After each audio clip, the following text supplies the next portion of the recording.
Thank you for being here. I appreciate you taking time out of your Mondays to be here and to get an idea of the transition that's coming up in just a couple days. So again, my name is Chris Walsh. I'm the principal here at Byram Hills. We got all the kinks out of this. We did it on Thursday with the other parents, and we have it all set, this presentation. But as I was going through that, I realized this is my 23rd year here at Byram Hills. And for the first 7, I was an earth science, physics, environmental science, and astronomy teacher. And then I was an assistant principal for 6 years. And then, hard to believe, going into my 10th year as principal here. And the thing that I saw even the first days when I became a teacher here was that Byram Hills is really a community that gathers around its students in support of education. And just the idea that Byram Hills, it's not really a place, it was a district that was built for the sole purpose of educating kids in the area. And there's a really, really powerful message in there that it gets sent to the kids. You showing up here, you participating, it sends a message to them that we really care about their growth as students and their academics, and about becoming who they have the potential to be. So I noticed that right off the bat as a teacher, and I've experienced that all the way through. And it doesn't happen alone, obviously. We have a tremendous board of education. We have great partnerships with our PTSA, and I want to thank Meg Wilt for being here today. And then we also have the BHEF, who is fully supportive of all that we do. To the point where you're sitting in a space right now that was created with partnership of the BHEF. And this Learning Commons room and the entire area through the lecture hall, that's part of a greater initiative, Lights Learning Action. And your incoming 9th graders are going to have the ability to really utilize all of the goals of that. So it started with the Learning Commons, and then it's going to go on to the second turf field, and then it'll go on eventually to having lights on all of our fields and courts. So once again, welcome. I just wanted to introduce some of my colleagues who are here, who you will likely be working with during your time here. So the way that we work our structure is we have our assistant principals who cycle up with the classes. So you have 9th and 11th grade APs, then the next year they become 10th and 12th grade APs. And they really start to get to know your students really, really well, to the point where it's not about discipline, it's really about getting to know them and really having more of a counseling relationship with them. So the first person I'll introduce who will be working with our 9th graders for the first month or two is Chris Basari. Chris, you want to introduce yourself? Hey, I'm Chris Basari. So I'm here for filling in for Miss Albert, Lauren Albert, who had a son, her second child, so she'll be back around October 1st. I've spent a bunch of years here at Byram Hills in my past life, so I'm excited to be back. So interesting to note, Chris was the principal here in 2008, and he had the misfortune of hiring me as his assistant principal in 2010, and then he left here as principal in 2016, and that's when I became principal. So I took over for him, and he was a superintendent over at the Terrytown schools. And then after that, after he retired, he went over and was the principal of a middle school at Homix Middle School in Mamaroneck. So the other assistant principal who you might run into during different things, whether it be driver's ed or whether it be emergency, is Jen Spirelli, and she works with 10 through 12. Good morning. Hi, everyone. I'm Jen Spirelli. This is my 3rd year at Byram, and I'm beyond happy to know your kids are in great hands. Again, Miss Albert and I and Mr. Basari, we tag team, so if I'm around and the student needs anything, I, of course, will help them and be with them, and then I touch base with Miss Albert and Miss Basari right away. So it's a team effort, and welcome, and your students are going to have a great year. Hello. All right, and then the people that you'll probably deal with the most in terms of looking at the academics or looking at different social things will likely be your child's school counselors. And we have 2 transition counselors. So the way that we do it here is 9th graders, we have counselors just dedicated to helping them transition into the middle school. And then in grades 10, 11, and 12, they shift to have counselors who are more focused on what their post-graduation goals are, whether that be college or career. And so 2 of them are here, our transition counselors. The first I'll introduce is my colleague, Christina Wilson. Hi, welcome, and we're so happy to have you, and so happy to have this class at the high school. We've heard a lot about them, and which is great. They're actually a smaller class for us. Yes. So that's great. We're going to be able to get to know them that much faster. We have opportunities where we push into mentor classes to get to know them a little bit better. We invite them to always come meet with us in guidance, but we understand not every student really wants to necessarily do that, so we can always go find them and pull them in. But we will get to know your child as soon as possible. And if you have any questions about anything, always reach out to us. If we're not the right person, we're going to direct you appropriately, but feel free to reach out and welcome. Julie? Hi everyone, I'm Julie Berman. I'm the other 9th grade counselor. I've had the pleasure of meeting some of you over Google Meet for scheduling questions. My door is always open. I'm really looking forward to working with your families this year. All right. So today we're going to do some nuts and bolts. We're going to do some theory. There's, I'm sure you've heard a million things from the people who've gone through the high school.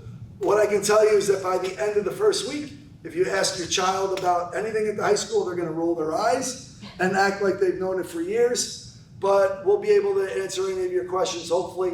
And by the time you're walking back out of the building, maybe you feel a little bit less stressed about it. All right, so the thing that guides all of the work that we do here in the high school is our mission statement.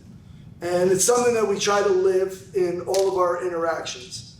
And you don't have to memorize it, but the key aspects for me are the very, very beginning and the very, very end. The very beginning is how we want to conduct ourselves when we're dealing with, whether it's an issue that comes up or just a regular day-to-day thing. We always have to make sure that we put that at the forefront. That environment of mutual respect. You're owed it, our children are owed it, we're owed it. We're all here for the same reason. And in the end, that's to make sure that after their 4 years here, we can look at them and say, hey, there goes a productive and responsible citizen and leader of the 21st century. So that's really aspirational. So at the end of all of the things that we do here, we want to be able to say they walk across the stage and they can own that. So that's the mission. Know that if we're ever having conversations, I'm always going to try to keep us grounded towards that. And again, any one of our meetings that we have, principals' coffees, sometimes I'll come back to that just to make sure that we can keep it framed that way. I'm not going to go over all the contact information. This is going to get sent out. It's going to be recorded. So these are just going to be some of the names that you'll be dealing with. And sometimes it's just good to have it handy. This is being recorded. Like I said, it'll be sent out tomorrow. All right, so the transition to high school, very different from the middle school. I'm sure you've all heard of it. There's one key aspect that you'll notice right away. Where at the middle school, they utilize the team structure. At the high school, we do not. We utilize an academic structure. And because of that academic structure, what you see is that in the middle school, where everybody was brought together for many, many different things, by the time they get out of high school, they're going to be diverging all different directions that really suit their strengths, their passions, and their interests. There's also a switch at some point where in the middle school, whether it was stated openly or not, but the idea that grades really didn't count in middle school, and in high school, kids feel that grades count more than they actually do. So there is that shift, and with that shift comes a lot of different things that have the potential to bring stress and anxiety on our students and on our parents. Now, although I'm the principal of the high school, my first job is as a dad, and I am a dad of 5 children. And my oldest is starting his senior year, and my youngest is starting her 3rd grade year. So I have all the grades covered now from pre-K up through 11. And I'm very excited that once I get through next year, I can say I've done it all. But if you have something that's going on and you're just not sure about it, it's likely that one of my kids has gone through it. And if you just want to say, hey, I'm thinking about this, what do you think? I can give you a heads up. What I will say, and this is by no means the best way to do it, but I will tell them time and time and time again that it's a marathon. It's not a sprint, it's not a race. And the more that they think about big picture in terms of who they're becoming and their character development, the better it's going to be for them in life. So I can tell you right now, there will be a time in high school where your child will be anxious about a score or a mark that they get on some sort of assessment. Somehow they will try to make you think that that is going to impact what school they get into, which is going to impact what job they get, which is then going to impact who they marry, which is then going to impact whether they have great kids. And they will be able to paint the picture from one tiny little thing into their lives. And it's up to us as responsible adults to pull back from that and just remind ourselves that it really is about the big picture. All right, so 7:45 to 2:25 is when the day officially opens. I will tell you that we have kids coming in the building as early as 7 a.m. And when we have theater going on, there's sometimes kids don't get out of here until 10:30 at night. In the high school, you'll see more and more building of content knowledge and developing those soft skills. That's really important. Those soft skills, many times, if you look at the research, those will be the things that separate them from really being successful later on in life to struggling later on in life. And don't shy away from talking to them about what soft skills are. Making eye contact, a good firm handshake, following up with an email. Those little things go a long way. We do have office hours here, and they are from 7:45 to 8:15. And this is important because office hours are optional. Now, if you feel like, you know what, this isn't a day, they were out late last night or they were working late on something, I'm going to drop them off a little bit later and get them there for 8:15. That's fine, you can do that. And we designed office hours to have that flexibility. We have a universal lunch in the building where everybody, including teachers, has lunch at the same time, 11:33. And I'll talk more about it later, but the panini situation in the cafeteria is the thing that you want to make sure that you help them manage first and foremost as they come into the high school.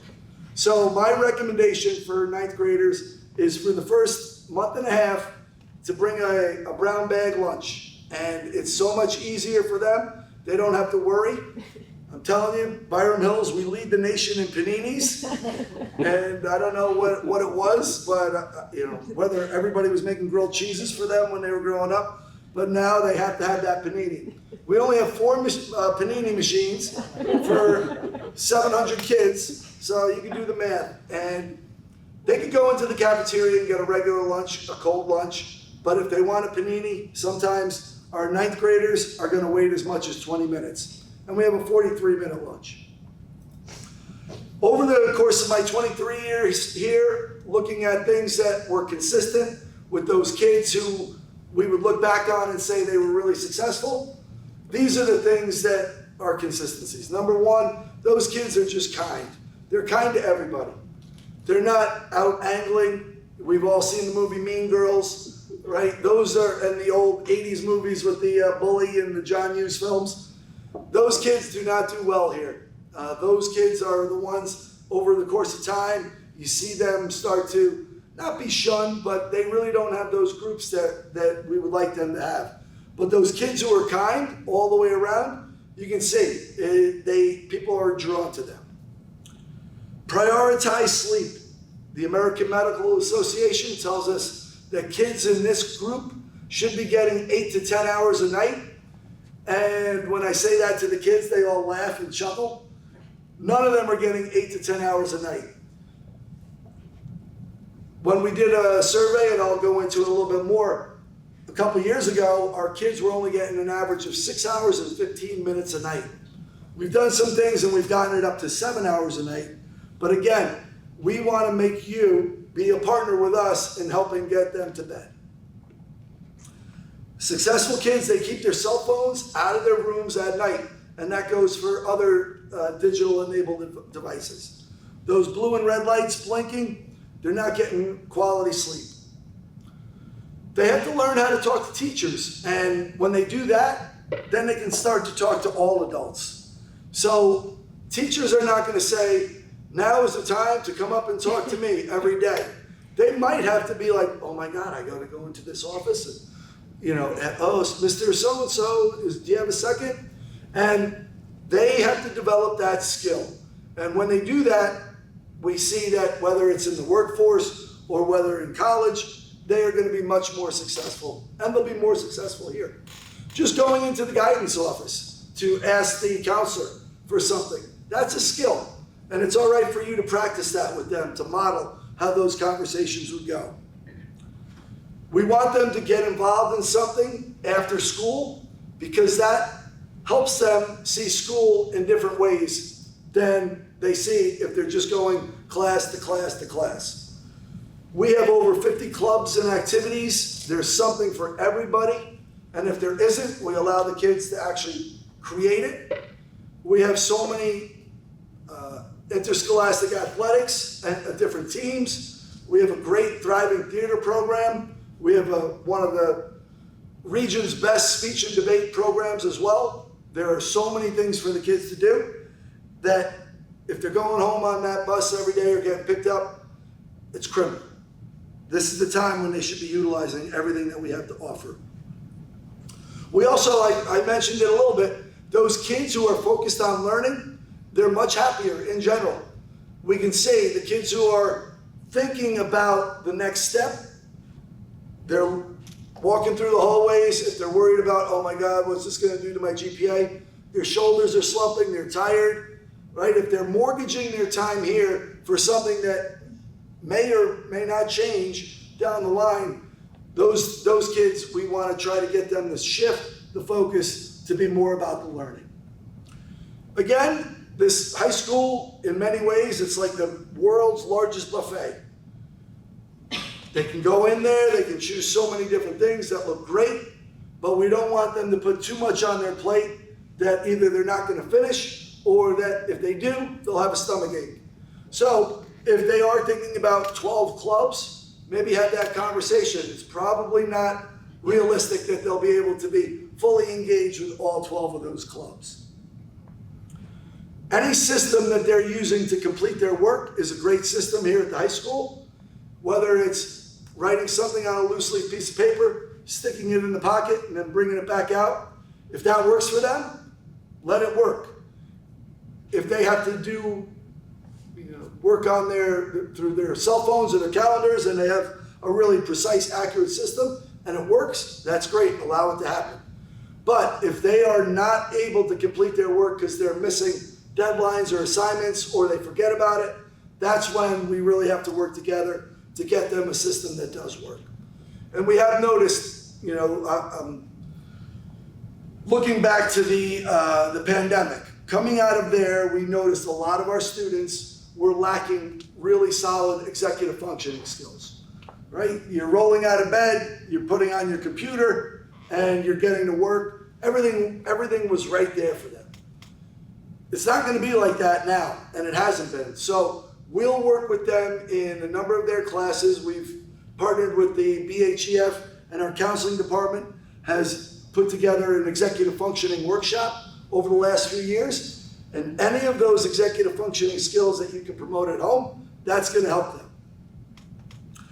We want them to get out of their comfort zone. We want them to try different friend groups that they might not have had before. We want them to try a new club or an activity. It might be something where, hey, I'm going to go with my friend to speech and debate, and next thing you know, they're really interested in it.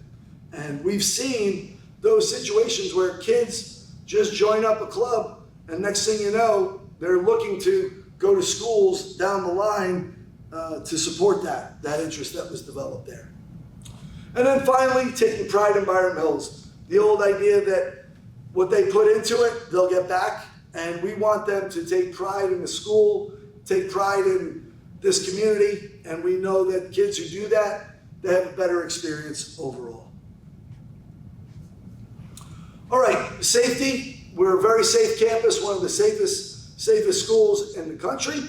And again, we have a number of different things that we utilize. I won't go into them all, but we have 4 hall monitors who are our eyes and ears. They know basically everything that's going on in the building with the kids, and they report back to us all the time.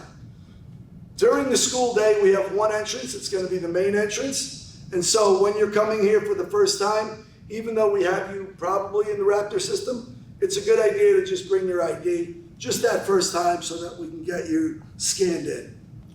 We have a campus security guard you'll see when you drive down. Please be kind, and I know that there are times when we have a line of cars that are going up Trip Lane and you just want to get your child and get to that doctor's appointment, and why won't these people just move?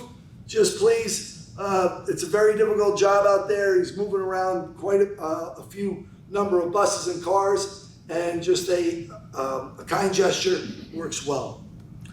That being said, for some reason, we have only about 40 to 45% of our kids who are going home on the bus. The rest are getting picked up by parents.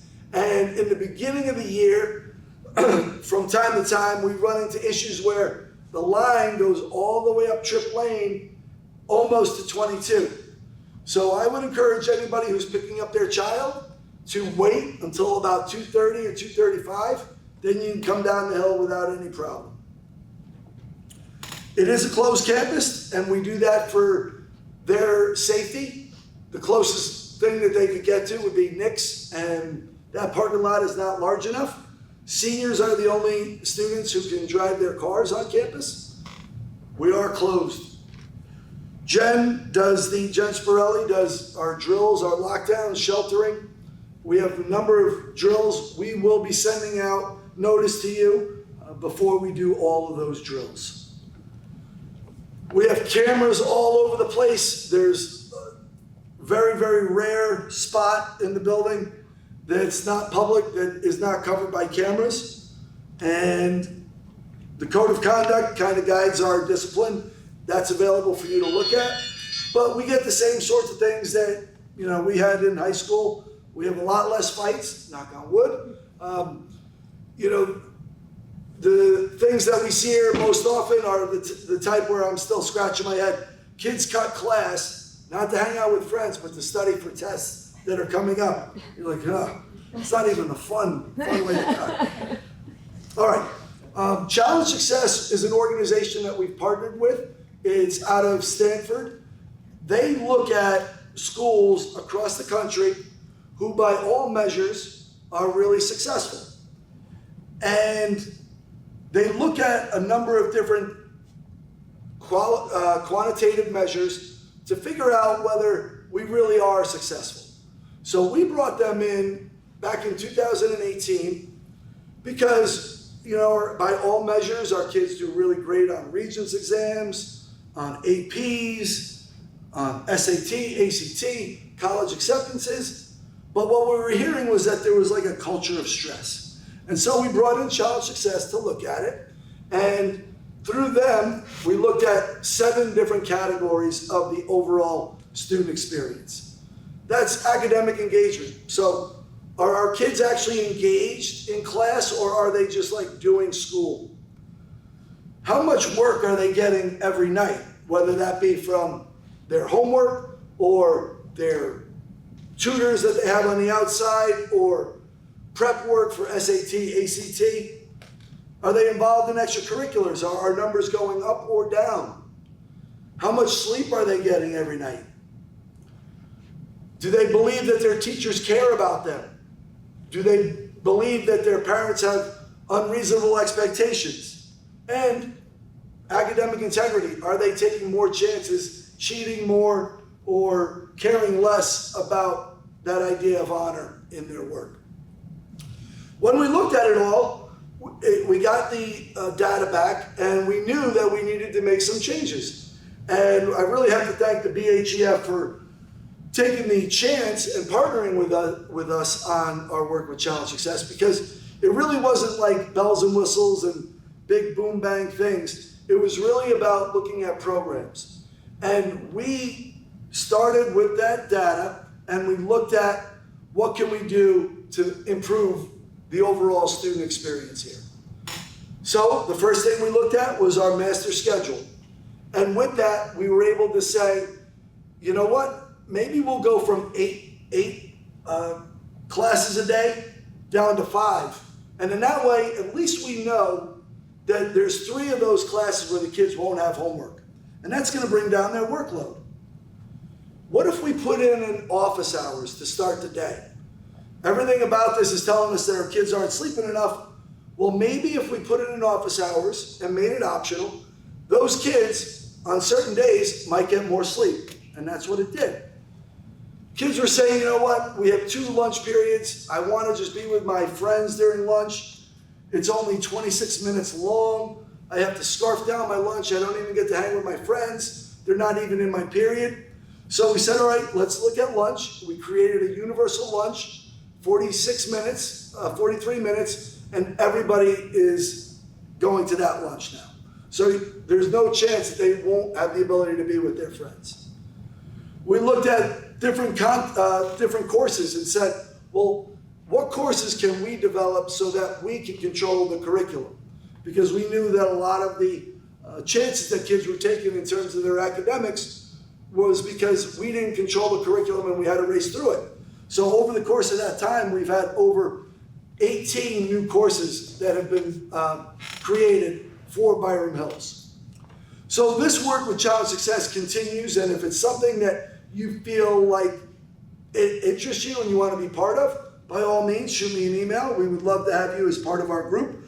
We have students, counselors, teachers, administrators, every stakeholder in the community we have on our committee, and the more the merrier. All right. So just on the right-hand side there, that's the graduation requirements. Those are still what is required. We're working with the Portrait of a Graduate, which is a upcoming initiative in New York State that may change that slightly for your children graduating. But right now, as it stands, as they go through, by the end of their time here, they have to have all of these on their transcript. And I can tell you that by the time most of them get to senior year, other than the English and social studies, all of the other requirements are met. So that's why we're able to send our kids out on internship the last 6 weeks of their senior year. When they start, the first day that they come in, they're going to be greeted by their senior mentors. There are 2 senior mentors in each of the mentor classes, and we have 8 sections. So all of our 9th graders, first period, first semester, will meet with their mentor classes. And those 2 seniors in each class, they've gone through a rigorous selection process, and they will help, along with the teacher, all the students understand the transition to high school. Now, early on, it's really nuts and bolts, how they go to their class, how they read their schedule, where certain things are in the building. And then over time, it starts to build, and they start to work on culture. So class culture and then school culture. And it's one of the great things at Byram Hills for our students, our 9th graders. And it's one class where they don't have to think about, oh, I have homework tomorrow coming in. They're there and they're there to just be part of a community. And over the course of time, it's really something for them to be able to walk down a hallway and to at least know 2 seniors who are going to say hello to them when they're walking down. So that means first period, first semester.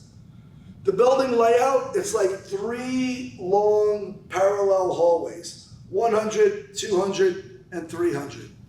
You don't have to worry about it. Your kids will be able to figure their way around. When you come for our back to school nights, we'll have maps for you with students directing you. Every kid gets a locker. None of them use it. They all use these big backpacks, like they're going up the Himalayas or something. But they do have access to a locker, and they have to bring in their own lock. Schedule, like you've all have access to them on eSchool, and you can look at that schedule. Basically, it goes down to 63-minute class periods, half-hour office hours, 43-minute lunch, and 4-minute passing time. Lunch, like I said, is universal, clubs and activities. All right, this is our schedule. It's listed in the calendar if you ever needed to see it. We have it on our website. We also have the delay schedules on there. So in case of delay, those are all listed. It'll be a little bit confusing for you as a parent to think about the days. So it's an 8-day cycle, and every day, different classes meet. So you can see here on day 1, which is what we'll start with next Tuesday, they'll meet 1, 2, 5, 6, and 7. So on their schedule, they're going to have 8 classes listed. But you can see on that day, they won't be meeting with 3, 4, or 8. Now the next day, you can see they'll start to pick them up. And over the course of time, you don't need to know what drop day it is. They'll figure that out, and they will be able to tell you what classes they're meeting. All right, so this is the fun part that we get. This is new for us this year.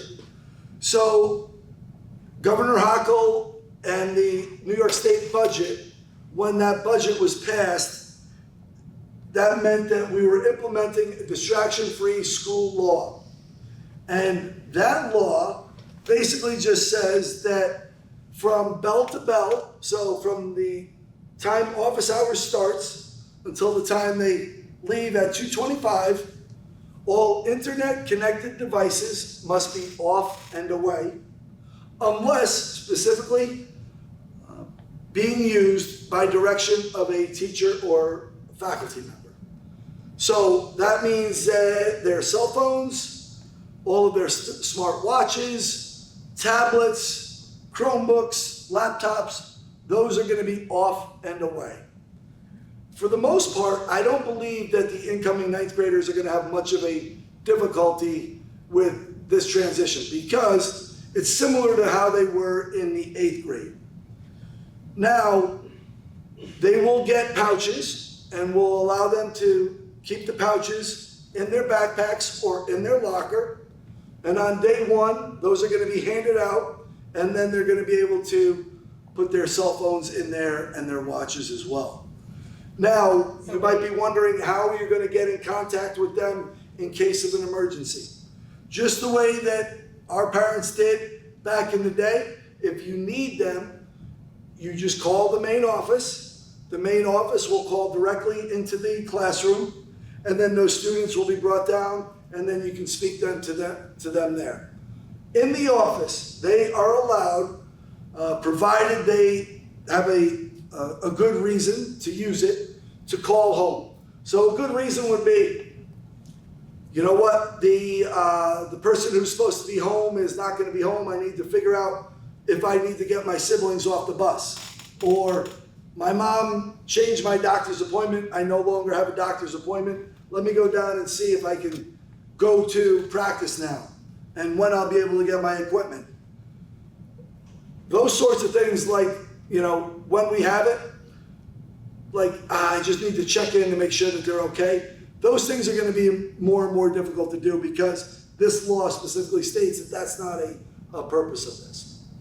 Yes, So each kid is gonna have their own pouch that Yes. they keep in their backpack with the phone. So not like a teacher is gonna, okay, no, we want to take it off the teachers, and okay. you know, I say this with kindness. We did not buy any one of these phones for any one of these kids, and at no point during my time here has any kids been texting me during the day. And if they're not texting their friends in the building, they're texting you. And that is something that's going to be a change. I know it's going to be difficult for parents, especially with our upper class. So I'm going to just hand it off to Chris Passari, who last year in Hommocks Middle School implemented this, and maybe he can give us some insights into what we can expect. Yeah, so I think it's really important just to reiterate what Chris said, like that we didn't buy a cell phone for a single kid in this building, you did, right? It's your responsibility to police those cell phones, not ours. And that's a big shift in this. And the one thing I really encourage, and this was a big shift we saw in Hommocks, first and foremost, what we saw was the number of disciplinary issues, investigations, and all that associated with cell phones. And you've probably done this, or you've seen it. Someone sends you one screenshot of a conversation that's been going on for 7 years between kids, and they expect you to do something about that. They don't want to show you all the stuff that happened before. They don't want to show you all the things that preceded, and followed it, but you're supposed to do. Those days are kind of gone, right? Obviously, if there's something significant, we will get involved, and if we have to involve our school resource officer, things like that, we will. But it's really, really important that if you see something on your kid's phone that's hurtful, that's hateful, that just makes you say, right? That you feel comfortable picking up the phone and calling another parent, not necessarily your bestie either, right? But that other kid's parent and say, hey, you should take a look at your son's text message between so-and-so, all right? And that if you receive one of those phone calls, you need to receive it in the spirit in which it's meant, which is to keep all of our kids safe and healthy, and say, thank you very much, I'm gonna look into it, as opposed to that initial getting our back up. Those are some of the biggest changes we saw. The kids were much, much, much more engaged with one another. And when I got to Hommocks Middle School, to be quite honest, it was like the Wild West. Kids' phones were everywhere, they were filming, it was insane. Which is why we put in a very similar procedure. And it really just needs the support of everybody involved. And what we're gonna see here is what we saw at the middle school. Our 6th graders, this was not an issue at all, right? Our 8th graders, who had been in the Wild West of cell phone usage and getting in trouble and violating each other's rights and all kinds of things like that, there was a bigger problem in that transition. But it takes usually the number of years kids are in a school to change the culture of that school. So with the cell phone issue, you got a 4-year school, it's gonna basically take about 4 years so you can say, yeah, we've got this thing where we need to have it. But the change in engagement, in the way kids interacted with one another, and like I said, quantitatively, disciplinary issues and investigations associated with social media and internet-enabled devices dropped so dramatically, and it freed up our administrators to get involved in so many more things like curricular leadership and those kind of things. So very, very positive overall. Thanks, Chris. So again, like coming in on the bus in the morning, though that's not a bell, so it's really when the start of the day hits. And then after school, right, for athletics or you need to get picked up. In my house, it's one of those things. They didn't none of the kids will get a cell phone until high school. And it was awkward because I'd be getting calls from my daughter's friends on the buses who had cell phones calling me to say, oh, we're gonna get picked up at so-and-so time.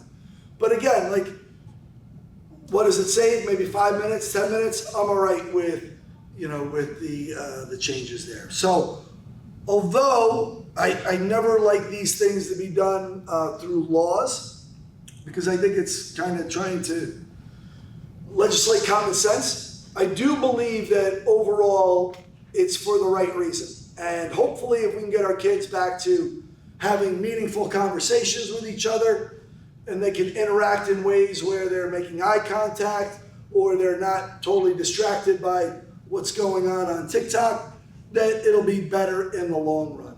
And they'll tell you, they'll say, you know, I don't know how many of you send your kids to camps, but our feedback from kids, they're like, I love camp. There's no cell phones. We, you know, for 6 or 8 weeks, it wasn't something that I even thought about. And so hopefully we'll get to something like that here in the building where they can come in and feel like, thank God I don't have to worry about that.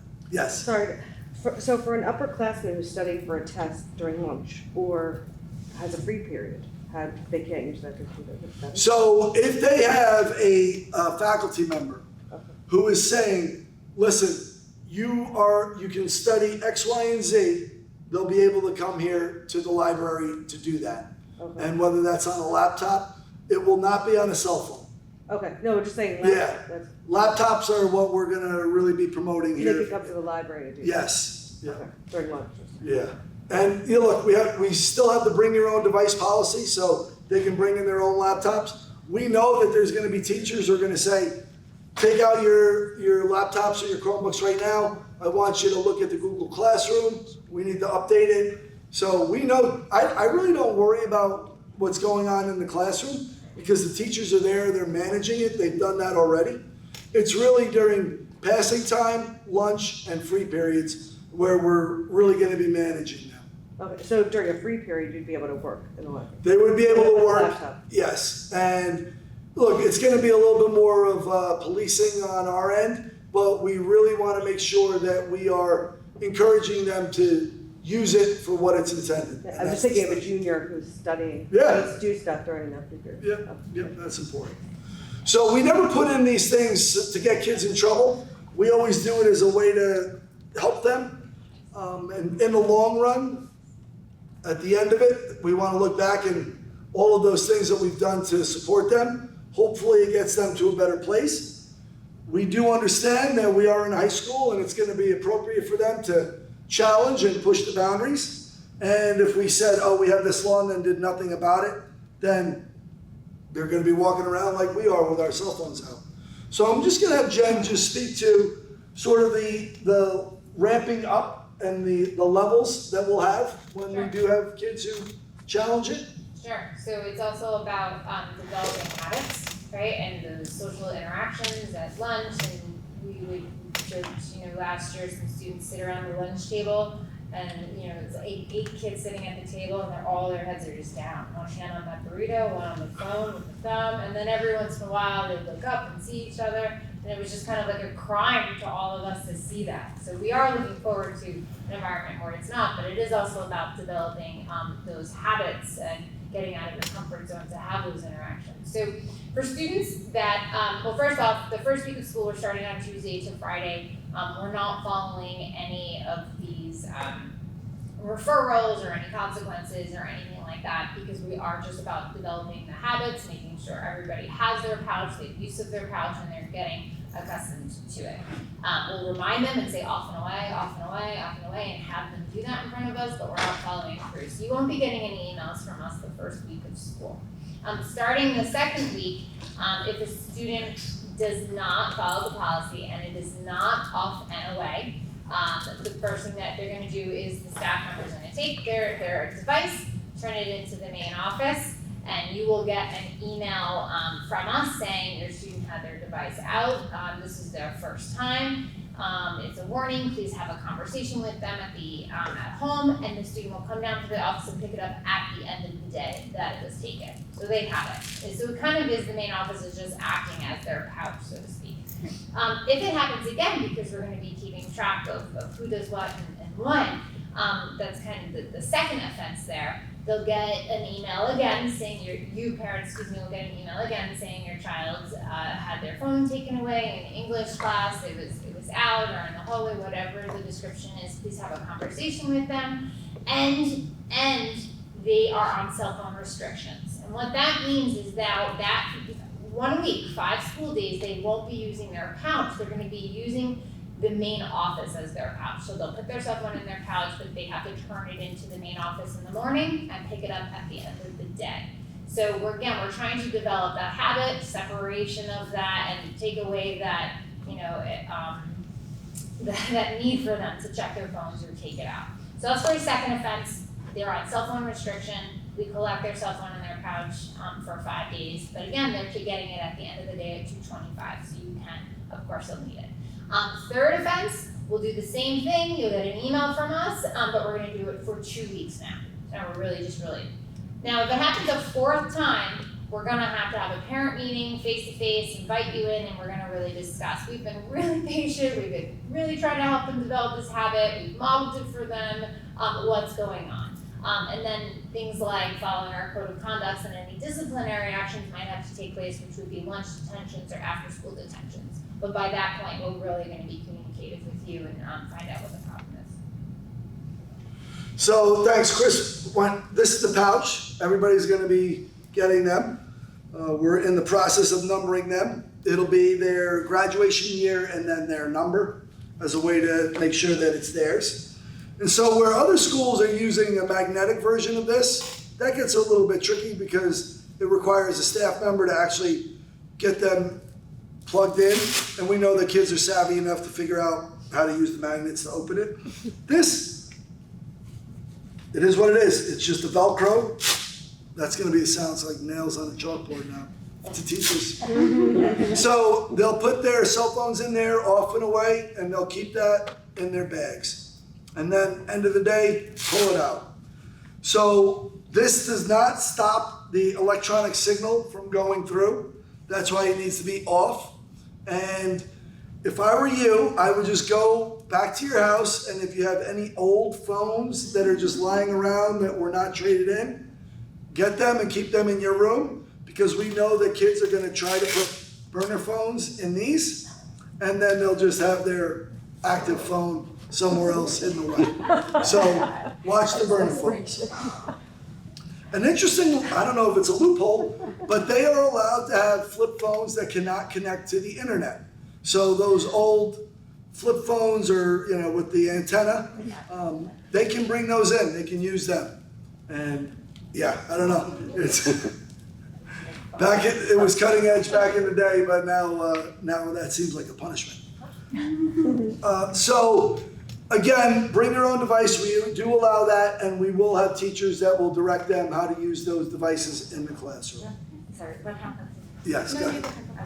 What happens if a teacher catches them, like if you have an Apple laptop and they're texting on an Apple laptop? What ends up being? Yeah. Because I guess I was waiting all summer for Dr. Lamia because I know some schools on Island said no apples because you can, in theory, text on those. So is there an offense for texting on an Apple? Yeah, so we know that even on Chromebooks, the kids can find a way to message.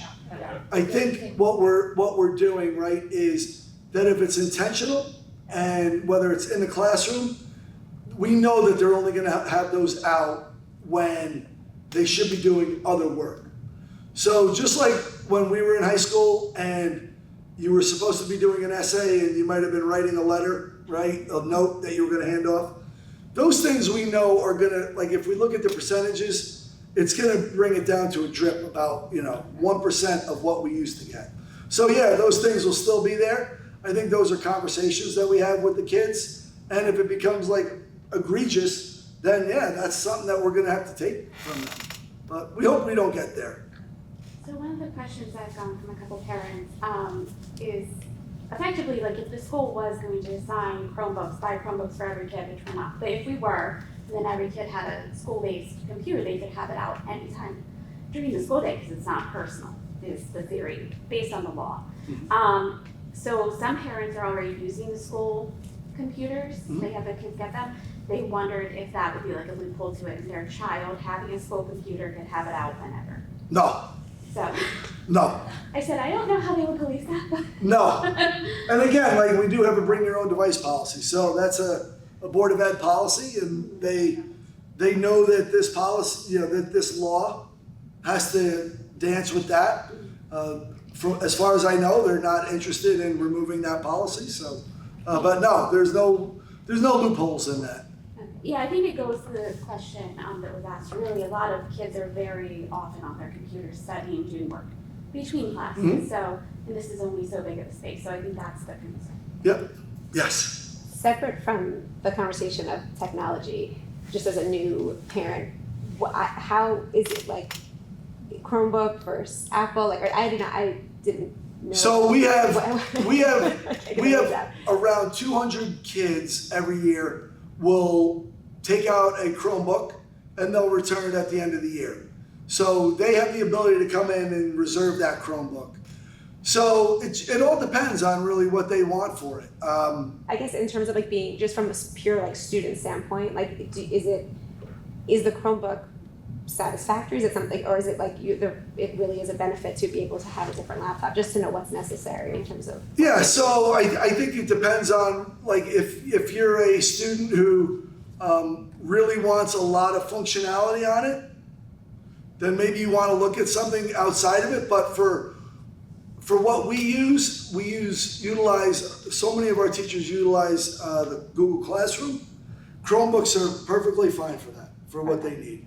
And whether it's just basic word processing, sheets, all of those things, Google Forms, they can access that right on the Chromebook. So, it's like, do you want to have a mountain bike or a 10-speed? Right? There's no, it's all personal, depends. Coding is the only thing. On Chromebooks, you really can't do coding. So if you think your student's going to take like computer science, robotics, it might be something to ask the teacher about. Because that will have a PC. All right, any other questions? We're very excited. Let me do this with you because I did it with the other group. How many of you feel like this is something that you support as a parent? Not the laptops, everything else. All right, thank you very much. You are very much in line with the last group that did it. All right, so we have a number of different forms of communication that we use to make sure that you're up to speed on everything. The principal's coffees, that's what this is. We have them every month, and we usually try to put together agendas that are interesting. I get together with the members of the PTSA the week before, and we develop the agenda, and we put that out. So if you can't make it in person, we always record them, thanks to the Media Center, and we put them out. Some dates that are coming up are back to school nights, September 4th, 11th, and the 17th. A through M on the first night, and N through Z the second. Obviously, if you have multiple children, you can attend both. If you can't make it to one, we're not checking your IDs.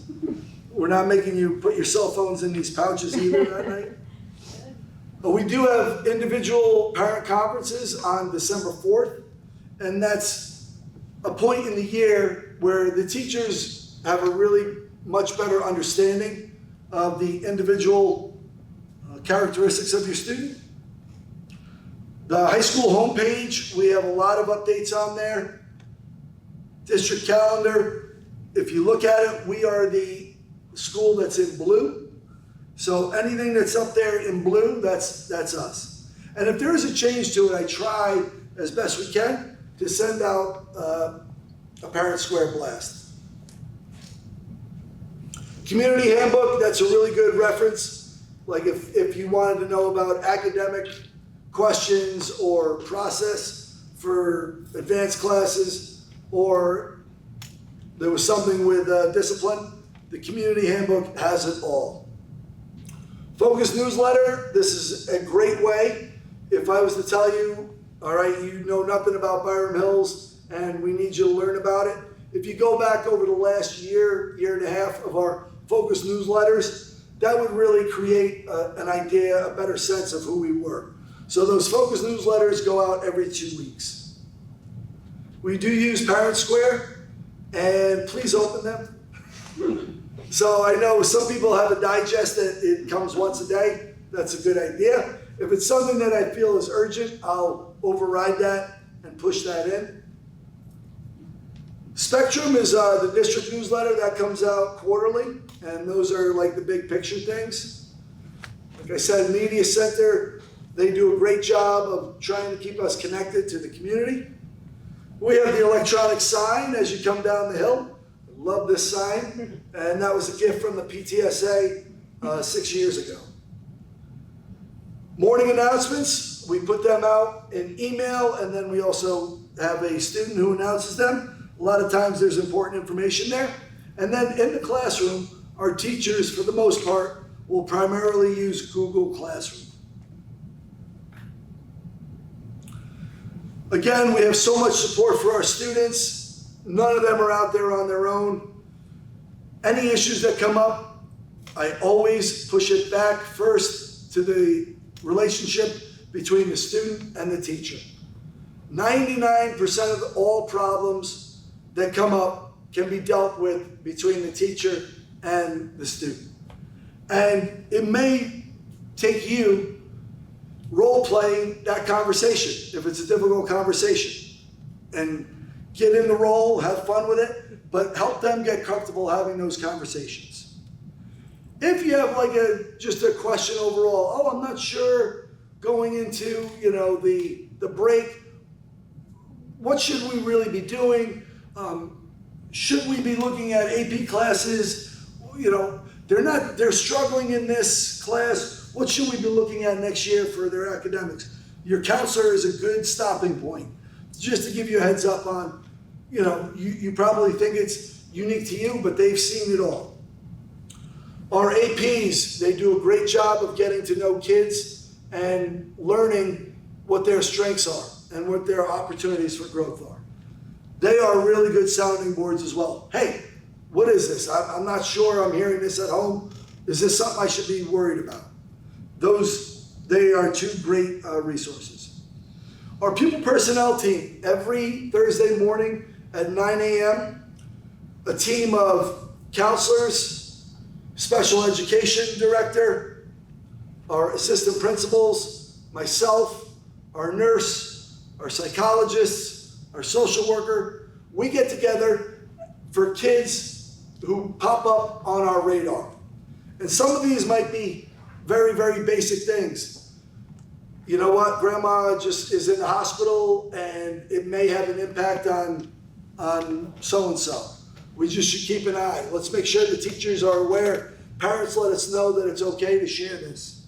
Or to ones where, hey, this student has been exhibiting signs of depression for a couple of weeks now. They're withdrawing from friends. They're not showing up to practice. What are we going to do? We have seen nearly everything. And if you feel like you're alone on that branch, just give us a call. We likely will have a good idea of how to approach it with you and then support you through it. Our nurse, anything health related, Jill Drucker is our nurse. She's terrific. She can let you know, like, oh yeah, we've been seeing, the stomach bug is popping up, or whether she can give you a wink, like, this is not a real illness. This is just to try to get out a test flu. We also partner with student assistants from Westchester County. They're an outside organization, and they're really focused on addiction. But with that, it expands out and balloons to cover so many different things. Bernice Pagan is our student assistance counselor, and she has a level of confidentiality that some of the people that you're working with in the school do not. So if it's something at all where you want to just kind of get a sense of whether it's, you find a vape pen in your child's backpack, you don't want the counselors to know, you don't want the APs to know, but you're just wondering, what is this and what do I do? How concerned should I be? What should I be looking for? She's the one to go to. We use a system here that helps students from everything from executive functioning up until, doing some sort of accommodations that we can help to support them before we have to get to the point where we send them to the Committee for Special Education.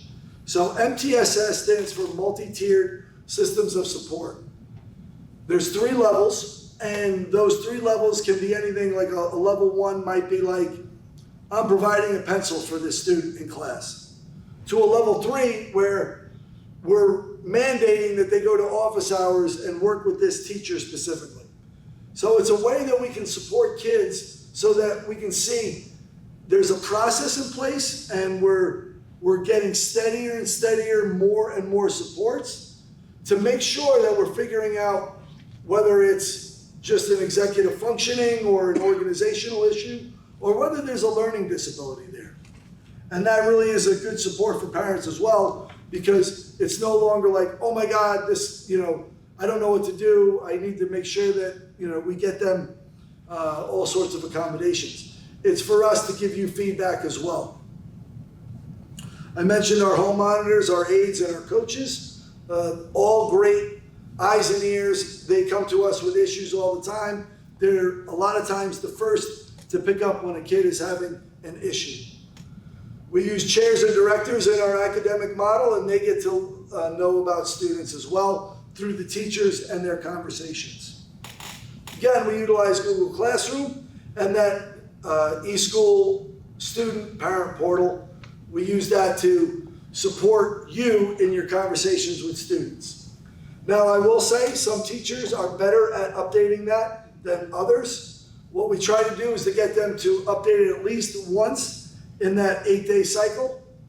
Some are better than others. And again, you can encourage the student to go and speak to the teacher to try to get some more information.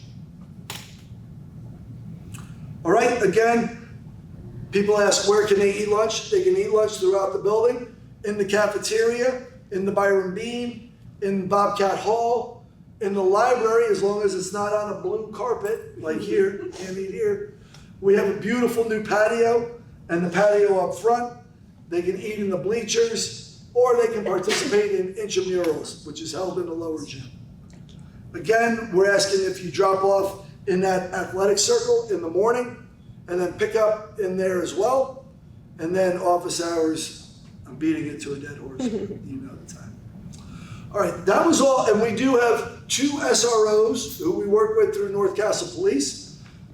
They rotate, so one will be with us and Coleman Hill every day, and the other is with Wampus and HCC, and then they flip. And if they're not here in the building, they're here half of the day in the building, their response time is 60 seconds from Coleman Hill. We've timed it. So. All right, that was all that I had prepared. I'm happy to answer any questions and happy to hear from Chris and Jen if I forgot anything.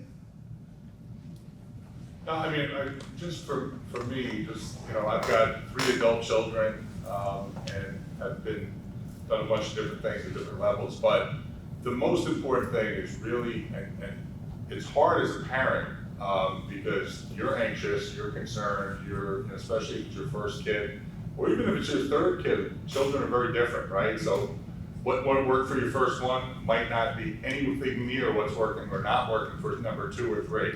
I think the most important thing is making sure they're engaged. Like, they only walk this way once. They're only 14, 15, 16, 17, one time, right? Have them engaged in the moment.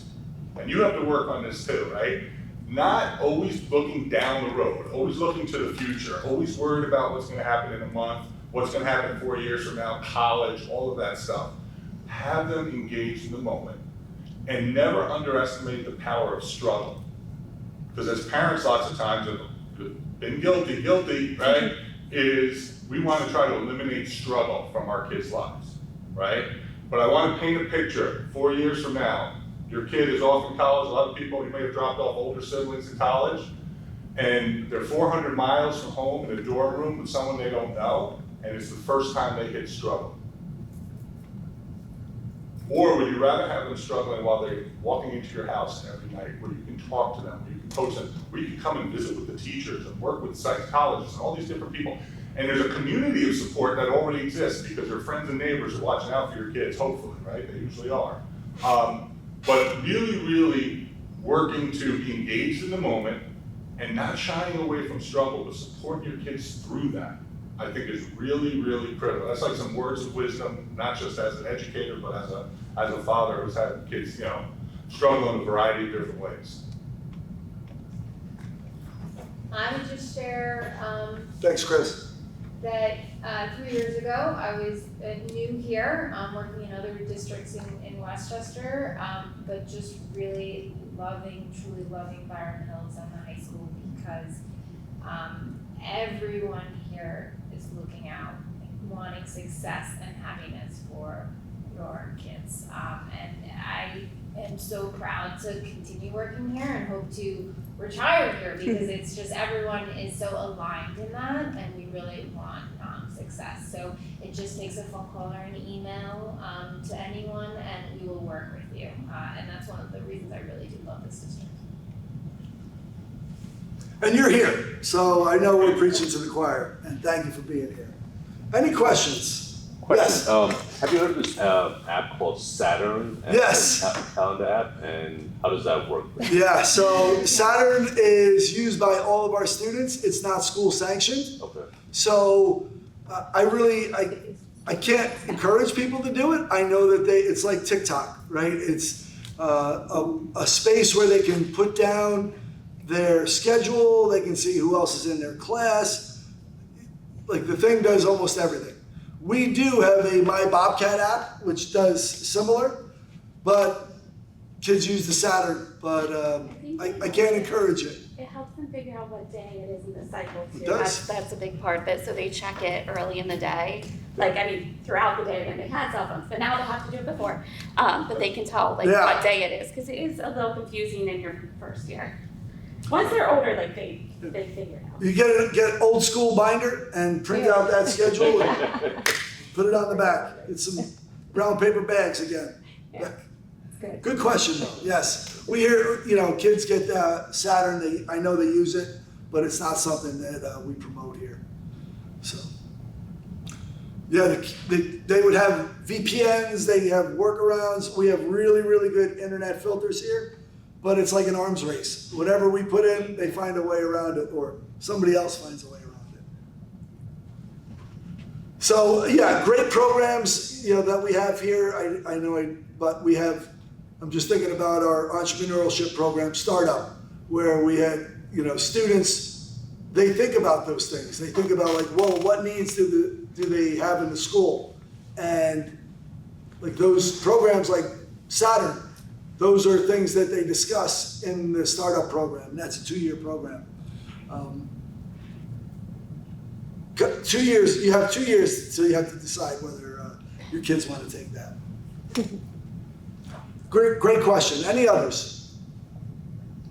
All right, if there's something more like specific, I'll wait around. We'll wait around. But again, thank you for being here. Really appreciate you taking the time on a Monday. Hopefully you all had great summers, and we'll be here a week from tomorrow. Go Bobcats. Thank you. Thank you. Oh, one last question. Yes. There's a 11 a.m. where Yes. are they being dropped off here or by the? Right. If they want to drop off in the front circle, right by the cafeteria. Got it. Yep. Do you know about how long the tour will be? It was like 45 minutes last time. Great. Yeah. What was the question? How long the tour is? 45 minutes. 45 minutes. Quick question about the weather. Good to see you again. How's everything?